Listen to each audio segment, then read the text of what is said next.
Hey everybody, time once again for another episode of What You Reading. People ask me all the time, what do you read when you're not writing? And I guess they want the opinion of a fiction writer, comic book writer, on, what I read. Just basic curiosity. I ask people, hey, what are you reading? And people ask me, and blah, blah, blah. That's, that's the whole premise here. You get it? I'm sure you do. Okay. This week I read Black Max. It's a collection of UK comic strips from a weekly paper called Thunder, which I never heard of before. And these strips appeared, these stories appeared 1970, 1973.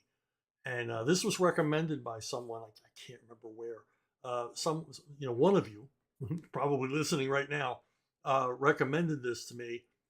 And I bought the second and third volumes from the Treasury of British Comics. They are doing yeoman's work collecting, well, for me anyway, forgotten or unknown British comics from the past.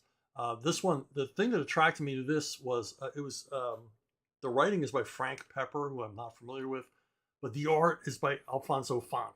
And when I saw the name Alfonso Font, I had to leap on it. Alfonso Font is a Spanish artist, did a lot of work in the UK, went on to greater fame in Europe, working under his own name. Apparently he's from Spain. I always thought he's from Argentina. I stand corrected. Once again, you folks keep me honest. So what attracted me to this was the font artwork. I'm a huge Alfonso Font fan.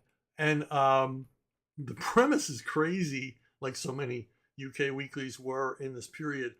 It's set in World War One, so it's very much Sopwith camels versus Fokkers, and that's Fokkers, ladies and gentlemen.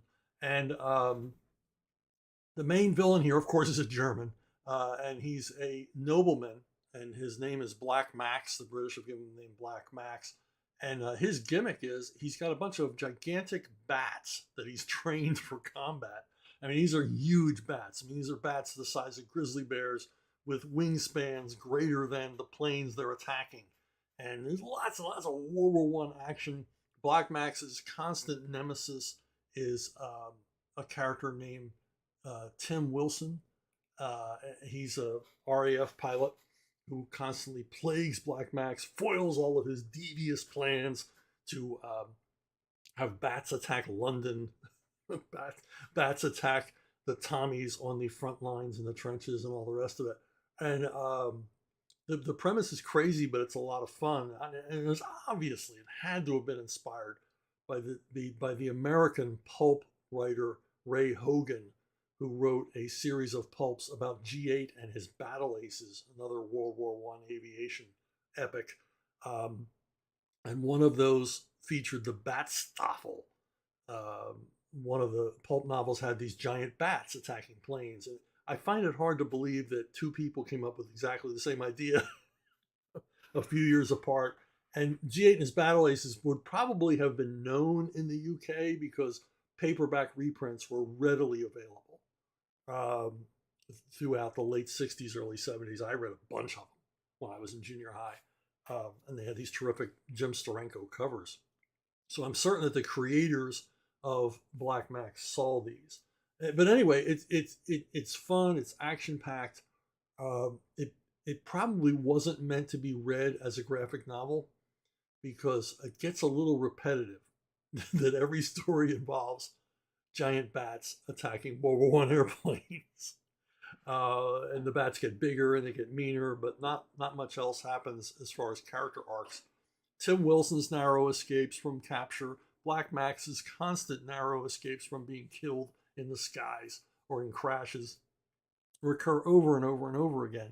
Now, this strip was a strip. I'm calling it a strip. This series was 3 pages, 3-page installments done weekly.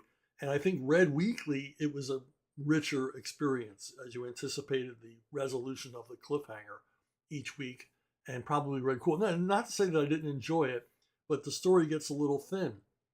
But saying that, I have mad props for the guy who wrote this because he finds every permutation you can possibly wring out of this concept. of giant bats attacking World War I airplanes.